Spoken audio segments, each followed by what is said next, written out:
Hello everyone, I'm Kuldeep Kaur. Welcome you to my academy. In this video, we will learn how we can calculate potential energy on dipole in uniform electric field. So let's start. Suppose we have a dipole AB, इसके charges है -q n plus q और इसकी dipole length है 2a के equal. Now we have studied that कि जब हम एक डाइपोल को यूनिफॉर्म इलेक्ट्रिक फील्ड में प्लेस करते हैं देन उसके दोनों चार्जेस के ऊपर इक्वल एंड अपोजिट फोर्सेस लगती हैं जिनका लाइन ऑफ एक्शन डिफरेंट होता है, जिस कारण वो रोटेट करना डाइपोल यूनिफॉर्म इलेक्ट्रिक फील्ड में रोटेट करना स्टार्ट कर देता है, मतलब उसके ऊपर लगती है एक torque and that torque is equals to PE sin theta. Now we want to find the potential energy on the dipole in the uniform electric field. उसके लिए पहले हम find out करेंगे कि कितना amount of work done हो रहा है जब ये dipole rotate कर रहा है uniform electric field में. Now we know that कि जो work done है that is equals to force into distance. But क्योंकि यहाँ पर dipole rotate कर रहा है, rotational motion आ रहा है, इसलिए जो work done होगा that is equals to torque into angular displacement. So work done किसके equal है? Torque into angular displacement. And we know that torque is equals to PE sin theta. From this equation it is clear that कि जो torque की value है, tau की value है, वो constant नहीं है बल्कि वो वेरी करेगी जैसे जैसे ये थीटा एंगल चेंज होगा. और ये थीटा एंगल है the angle which the dipole is making with the direction of the electric field. So work done find out करने के लिए पहले हम small amount of work done करेंगे और वो small amount of work done होगा जब हम डाइपोल को एक small angular displacement suppose d theta से रोटेट करते हैं. So let the dipole is rotated bye angular displacement d theta. इसको हमने बहुत स्मॉल एंगल से रोटेट किया. Then small amount of work done किसके इक्वल आ जाएगा? Tau, that is the torque into this angular displacement d theta, and we know that tau is equals to PE sin theta d theta. So ये हमारे पास work done आ गया जब हमने इस dipole को एक स्मॉल एंगल से रोटेट किया. नाउ सपोज कि हम डाइपोल को रोटेट करते हैं एंगुलर डिस्प्लेसमेंट θ1 से θ2 तक. देन डाइपोल को रोटेट करने के लिए θ1 से θ2 तक जो अमाउंट ऑफ वर्क डन होगा that we will get by integrating this equation. So total amount of work done will be equals to integration of dw and that is equals to integration PE sin theta d theta. और इसकी limit क्या आ जाएगी? हम rotate कर रहे हैं dipole को from θ1 to θ2.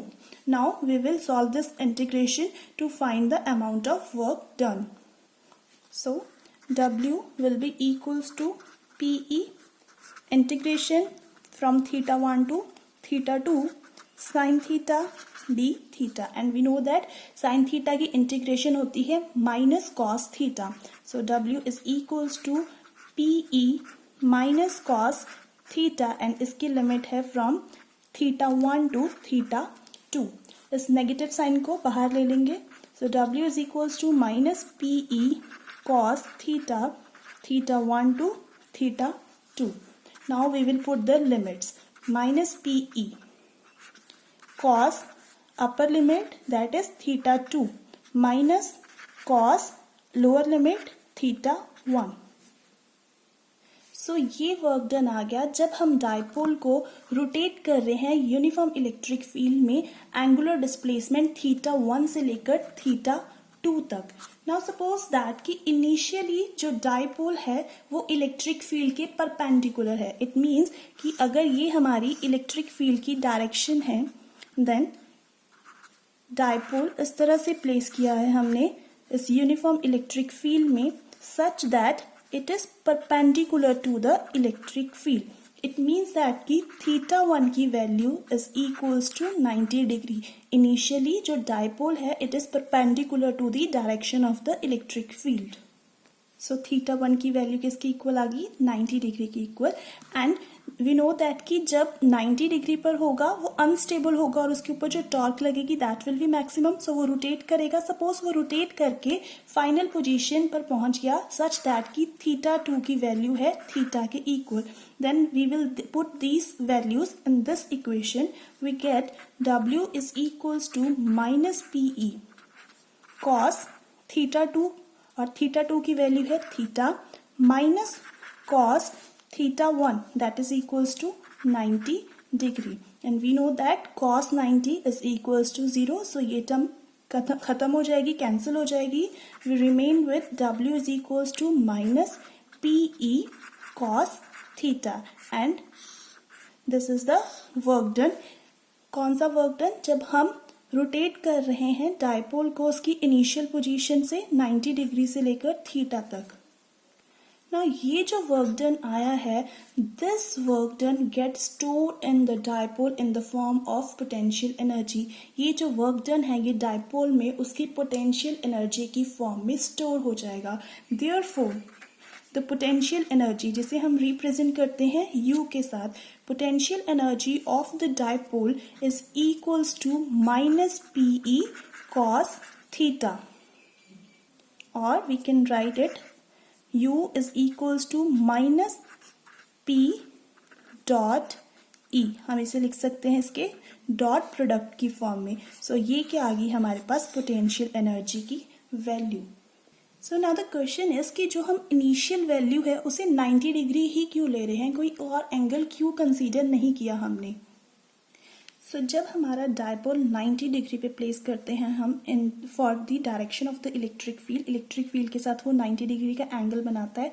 Then in that case जो हमारी टॉर्क है that is PE sine theta, उसकी वैल्यू आती है PE के equal. And we have studied that कि ये जो PE वैल्यू है ये टॉर्क की मैक्सिमम वैल्यू है.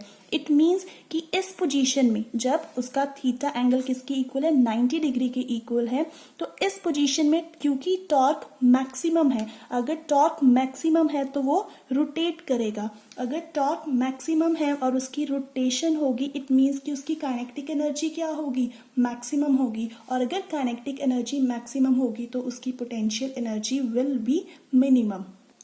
सो इनिशियली अगर वो 90 डिग्री पर है, 90 डिग्री एंगल बना रहा है इलेक्ट्रिक फील्ड के साथ, सो वो अनस्टेबल पोजीशन पर होगा, उसकी पोटेंशियल एनर्जी मिनिमम होगी और वो रोटेट करके अपनी स्टेबल पोजीशन की तरफ जाएगा और उसकी जो पोटेंशियल एनर्जी है वो इंक्रीज करना स्टार्ट कर देगी. इसलिए जो हम इनिशियल पोजीशन लेते हैं वो 90 डिग्री लेते हैं.